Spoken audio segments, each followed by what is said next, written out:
আবুল কাসিম নুরি হুজুরের সুর দিলে আমার গলা ফেটে যাবে।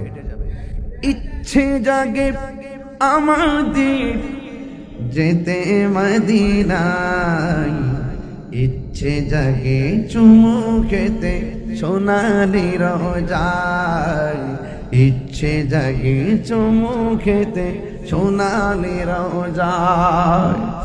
সারা বছর অনেক উমরা করি, জিলহজে মাসে হাজিরা হজে পালন করে।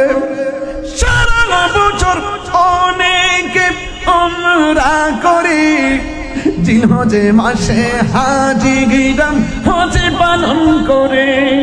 তাদের সঙ্গে সাথী হতে আমারই মন চাই, তাদের সঙ্গে সাথী হতে আমারই মন চাই। ইচ্ছে জাগে চুমু খেতে